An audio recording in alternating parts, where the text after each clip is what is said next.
Do you want some super simple tweaks to your contact page to drive more leads? Hey, I'm Sam Dunning, co-owner over at webchoiceuk.com and host of the Top 100 Marketing Podcast, Business Growth Show. All right, so today's episode is going to be very short and snappy, and I'm going to share a bunch of actionable tips that you can implement from today to help generate more opportunities, more inbound inquiries from your contact page. So let's jump straight in. I'm going to look at WebChoice's our site on the contact page right now. So my very first tip is on both your mobile view, which you can get on Chrome if you press F12, and on your desktop view, if you make sure that your inquiry form is above the fold. So before people need to scroll, that means they can see your inquiry form straight away on mobile and PC, so they don't have to faff around looking for anything else. Secondly, let's give them the option.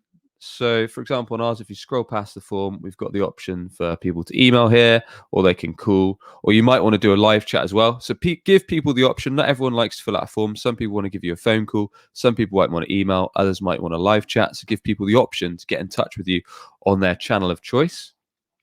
Next up, we want to tell people what they get by filling in this form. So for example, our headline is, "Are you ready to grow online? Drop us a message today." Yours might be, "Fill out this form to request your demo," or "Book your tailored assessment," or give them a quick headline above your form, above your inquiry form, of exactly what they're going to get. Now, next up, a lot of inquiry forms make the mistake of being pretty much an essay. So you're asking things like first name, surname, address, telephone number, how many employees do you have, what's your business name, what's your business address, what's your number, what's your email, what's your inquiry today, what's your budget. And by the time someone's got to the end of a form, or they've got halfway through a form, they've got bored and they've left it to go to a competitor that just makes the experience a lot easier. So make sure your website form has got the main pieces of information you need, but don't make it too long as to put people off. So for example, on ours, we use name, email, number.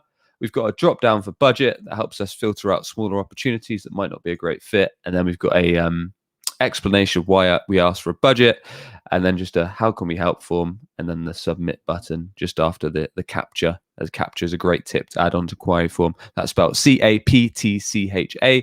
There's a bunch of free ones. We use reCAPTCHA so you can filter out spam. So basically, make your inquiry form short and snappy, but make sure you capture the key bits of information you need and don't put people off with a massive long one. Next up, instead of putting submit as the button to click to submit your inquiry, actually use a descriptive call to action, so a descriptive CTA. So tell people exactly what they'll get by giving you their information. So in our case, we've got get your free quote. You might want to put book my free assessment now, or if it's an ebook download my 5 tips to achieve XYZ, or perhaps booking a call. So book in my call today. So let people know exactly what they're going to get, and make that submit button a standout color. So we've chosen orange, which is different from the rest of your site. So use a nice color that stands out, that's different. Next up, some people may be a bit skeptical about filling your form. So give them a bit of social proof, give them a bit of confidence and trust that they're making the right decision to inquire with you. How can you do that? Well, in our case, we've used one of our better client testimonials. You might want to do next to your form or below your form, you might want to do a client testimonial video. So maybe a short 30, 60-second video of a testimonial of a client, of the problem they came to you with, how you helped them, what life is like now. Maybe you also want to add some accreditations. So we're trusted by these businesses that we work with, some nice brands. That's what we've done as well below the form. So just layering that social proof just to give people the confidence they're making the right decision to fill in your inquiry form. And finally, if I quickly fill in this inquiry form here on ours, once you have filled in that inquiry form, we want a thank you page. So rather than just people submitting the form and wondering if they're actually going to get to speak to you or not, give them that confidence.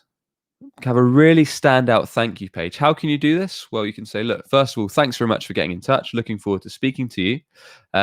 If you can, let them know, the sales rep that will be contacting them, let them know exactly how long it's going to take. So as you can see on ours, it says Sam or Tom, we're both owners at WebChoice, will be in touch within 24 hours. And then give them the option, if they want to call you straight away, give your number there. We've chosen a funny GIF. So Leonardo DiCaprio raising his glass I think it's a cocktail glass. It's a funny GIF that people can see with the thank you message and the info about how quickly they'll be contacted, and give them some useful resources. So we've got some useful videos on our YouTube channel that they can have a browse at whilst we're waiting for us to get in touch. Maybe you've got a podcast, maybe you've got some useful articles or something similar, just so they can learn a bit more about what you do, understand that you can help them. And again, it all helps with that trust building process before. So all these things can really maximize your customers or prospective customers' confidence in you before they even speak to yourself or your sales team. And there we have it. Those are my top tips to generate more inquiries through your website via your contact page. Hope you enjoyed the episode.